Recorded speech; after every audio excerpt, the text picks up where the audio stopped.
Hey, thank you so much for joining Encounter Church. So glad to see you this evening. Thanks for hanging out. And I have something really cool. Holy Spirit's put something in my heart for each of you. Actually, I was reading in Matthew, and it's chapter 15, verses 29 to 39. And it was really interesting because Jesus has something for everyone. Jesus has something for you, as well as the masses, the number, quantity, large group of people that are watching, individually as well as collectively, the whole. And before we jump into that, of course, we need our joke. Seriously, I'm not kidding you. This joke is going to totally make you laugh, especially if you know a little bit of German. So, what did the German physicist use to drink his beer? Ein Stein. I know, it's like awful, but you know, little levity goes a long way, especially Sarah levity. Woo, it's kind of shady. But let's come back to Matthew 15 and look at these verses, because in Matthew 15, verses 29 to 39, we see some really cool stuff go on here. And we see Jesus is up on the mountain. That's kind of the first verse gives the context. He's up on the mountain, and there's a big crowd that comes and sits down around him. But I want us to look at some individual miracles that happened with people coming around Jesus. And the first place I want us to look is in verses 30 and 31. And when you look at these verses here, it says, large crowd came to him, bringing with them those who were lame, crippled, blind, mute, and many others. And they laid them at his feet, and he healed them. So the crowd marveled as they saw the mute speaking, the crippled restored, the lame walking, the blind seeing, and they glorified the God of Israel. And I really like looking at these individual healings, because I think when we sit down and take a pause and really consider them, and when you look at these individual healings, you see this word lame, and those little squiggles next to it is Greek, hulos, and it means unable to walk or mobility compromised. And you're like, well, you know, maybe you can walk and it's not an issue for you. But I want us to think of these ailments not only in physical terms, but possibly as well in spiritual or emotional terms, or even in your soul, in your heart. Sometimes we're not able to go someplace because it's hard for us. There's a wound, there's a hurt in our heart that compromises our mobility. Well, the next thing too, it says they're crippled. And crippled, you might think, well, that's just a synonym with lame. But actually in the Greek, it's a different word. You can see the little squiggles there. But the deal on it is maimed means deformed, or crippled means deformed, maimed, or crippled. So the man with the withered hand, if you remember him, and it's something that is in your body. It could also be in your soul and your heart emotions that is malformed or is maimed. And I think sometimes we can relate to this, not just physically, but maybe we have things, what I would call compensatory behaviors. That there's something that's broken and dysfunctional in us that causes us to move, behave, make decisions in ways based off of that deformity. And I want us to think about these things, not just in physical terms, but also in our hearts, in our emotions, in our thoughts. Because if you know, and I'm going to tell you this, Jesus heals all this. As you go down the next one, blind. It's the Greek word tuflos, and obviously means not able to see. But when you think about that, as it relates to not just your physical vision, but it can also relate to your inability to understand, see clearly. There might be some confusion. You might have some distorted sense of reality in your heart, in your soul, in your mind. Your perceptions could be askew without light. And Jesus heals also not just physical blindness, but also what we might have in our perceptions. Our perceptions might have an insecurity bend, a chip on the shoulder, a victim mindset, where our perceptions are distorted and warped. The other thing we see that Jesus healed the mute. This is the Greek word kophus, and it means those who are unable to talk. And it's not just a physical inability to talk, but sometimes we might struggle. Maybe if we have some PTSD experiences, we might have some struggles. Maybe there's been some intense emotional experiences where we shut down and we have a hard time communicating. But I appreciate that Jesus heals these individual ailments and inabilities. And so if you're watching tonight, I just want to encourage you that Jesus is here to heal you Heal you of your blindness. Heal you of the inability to speak. Heal you of your inability to walk. Heal you of whatever's crippled. And heal you whatever's happening, not just physically, but also in your soul and in your emotions. And I just want to take a moment and pray for you right now that whatever's dysfunctional, and maybe you just put your hand wherever you feel that dysfunction. It might be in your perceptions, put your hand on your eyes. It might be in how you walk, and your mobility. It might be in your heart, and the ability to speak or something. Just put your hand wherever you would need healing, physically or in your soul emotions. I just want to pray for you. Father, I thank you for sending Jesus. And I thank you, Jesus, that you are present with us now. I pray for each person watching, whatever the sickness, the ailment is. Jesus, I pray for your healing power to come into that heart, into the body, into the emotions, and bring your healing power even now. I thank you for your presence, each person sensing, feeling your presence.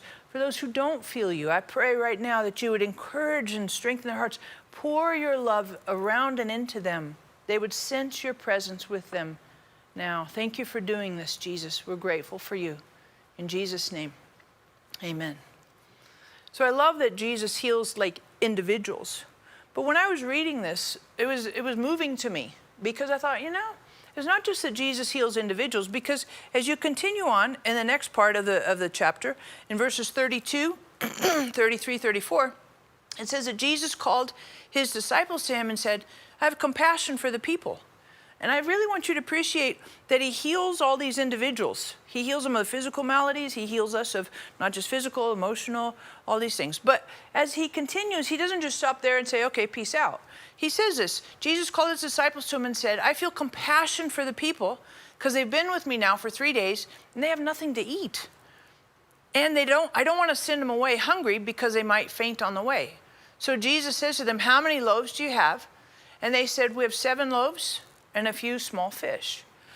And I appreciate that Jesus takes his miracle healing power and he uses it not only on individuals, but now he begins to take that healing miracle power and starts to do it for the whole mass. And so as you keep going, Jesus says, and he speaks to them in verses 35 to 37, and he's really clear and really systematic.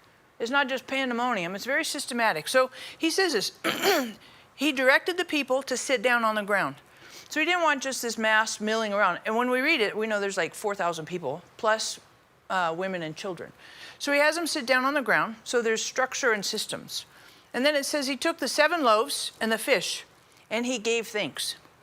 He broke them and started giving them to the disciples. And the disciples gave them to the people. And they all ate and were satisfied and picked up whatever was left over of the broken pieces, 7 large baskets full. And I love this piece because there's something for everybody. Anybody in this crowd got something from Jesus. Healing or a free lunch, if you will. Everybody got something. And when we think about that, I want to encourage you that relates to us today as well. Because Jesus has something for you. And I want us to think not only that in terms of a consumer mindset, that we get something from Jesus, he feeds us, he provides for us, and those are all good. He provides finances, he provides peace, he gives us rest, he gives us help in our souls. He does all those things for us. But I also want you to appreciate that Jesus did this miracle, an amazing miracle, 7 loaves, couple fish, he feeds over 4,000 people, it multiplies. But I want you to appreciate that Jesus had what I would call distribution agents. And so I'm going to invite a friend to come and talk to us about this, because all of us can be distribution agents. Jesus can do a miracle, but if we don't have somebody to distribute it, what's the point? So this is my friend Tyler. High five on Tyler. Woohoo! We were social distancing right there, so don't get nervous. But Tyler, just to interview you real quick, what's kind of your background and what do you do here? So here I am the technical director. So like all of our audio and video and mixing and all of that, I oversee all of that. So my main thing though is I really like audio and mixing. right? So when we have worship services here, and for those of you who've watched, and we love Tyler, you're like, it's too loud or it's too soft. Just remember you can't please everybody, so let's not go down that rabbit trail because that's actually a dead end. Let's stop there. But I want to talk because I get it. I'm totally on get it, the whole thing. But I want to ask you, when you mix, in essence, you're the distribution agent. We have our worship our leaders and the musicians up on the stage, but if there wasn't sound, we couldn't hear them. So how does that play out for you in that experience of mixing and distributing the anointing? So at least for the way that I view what I do when I'm mixing, I feel like I'm kind of the translator, so to speak, for the worship team. So they've got a vision, they know what they want in terms of musicality and everything, but I think the sound engineer has an awful lot of power to be able to control and influence how that comes out to everybody else. Volume, all of those things, balance of vocals and instruments and all that. And like one of the things that I like to try and tell my team is, even as we're mixing, as we're doing all of our video, everything, for us, we're worshiping God too in what we're doing. And so it's really important for us to be in tune with the Holy Spirit for connecting with the band and being able to connect everything that's happening with you guys, the audience, to basically just make it to where you guys can have just a clean, fresh connection with God through what we're doing on a technical level. Right. And without you, I mean, they just are up there doing, whatever instruments and singing. Right. But so let me ask you this question.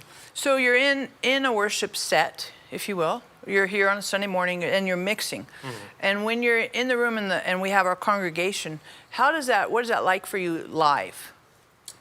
So live, I really enjoy mixing live because I love being able to watch everybody worship. And everything that's happening on stage and everything that we're doing in the booth, mixing-wise, as it's happening, I can see real-time connections of how you guys are connecting with God. So that's really fun for me. I mean, some of the things that I like to do, and this is just kind of a mixing technique sort of thing, is I like to see where the band is going, where the room's going, and I can change volume for the whole system in an instant to totally just change the vibe of how everyone's worshiping. And I've got lots of little tricks, reverbs, all those things, delays, to be able to help create an experience more than just like being in a room listening to a band playing. Yeah. So. And you're giving out bread and fish. Yeah. Well, and even for folks in right now, if you're in your living room watching, worshiping, like when I mix for studio projects or even when we're mixing in the booth for the live stream, we mix at a really low volume. You can worship at any volume. If you like it soft, at least right now, it's fun because you can make it as quiet as you want it. But you can still worship whether or not you're in front of our big speakers here in the room or you're sitting in front of your phone on your couch. Right. And when you think about video, because it's not just audio mixing, but you also present video. Yeah. So like you press the button and say play, and we get to watch it all. I mean, that's just, I get that this is more complicated. Oh, for sure. Well, and it's awesome too because now people can watch it whenever. And we've been doing live streaming for a long time, but we have such an instantaneous presence now on the internet. It's a twofold. You can watch it whenever you want, but you can also watch it again and again. If something really touched you, if there's a message that really touched you, if there was even a specific moment in a song. Mm-hmm. Like sometimes there are moments in songs that even when I'm mixing just hit me. Mm-hmm. And I like to go back and just watch those sections again to be like, to just go back to that moment. Because that's a sense of Jesus' presence and power touching into your heart and you're like ingesting the miracle, which is totally cool. So thank you. Totally appreciate it. Fun to hang out with you a little bit. Thank you. And I just encourage you, like right now you're watching, and just so you know, that someone is on the camera actually filming this so you can watch, which is fantastic because my point in saying this, we had somebody who put up the verses on the screen. We can all be distribution agents. we can all take what Jesus has given to us, or whatever the talents or skills, or just availability to let that miracle in Jesus' presence, Jesus' power be multiplied through us. That we can, as like the disciples, they take the bread and the fish from Jesus and then they just start passing it out. And when we do these things, whether it's sound engineering, whether it's camera work, whether it's the words on the screen, whether it's an usher receiving an offering, we can all be distribution agents.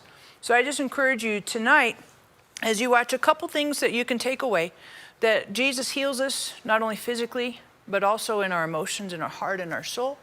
And number two, that we can also be distribution agents. Not only is the miracle for us as a consumer, but also multiplied through us as a conduit. So let's say yes. Yes to everything Jesus has. The miracles, the healings, and the multiplication through us. And family, Jesus has something for everyone, including you.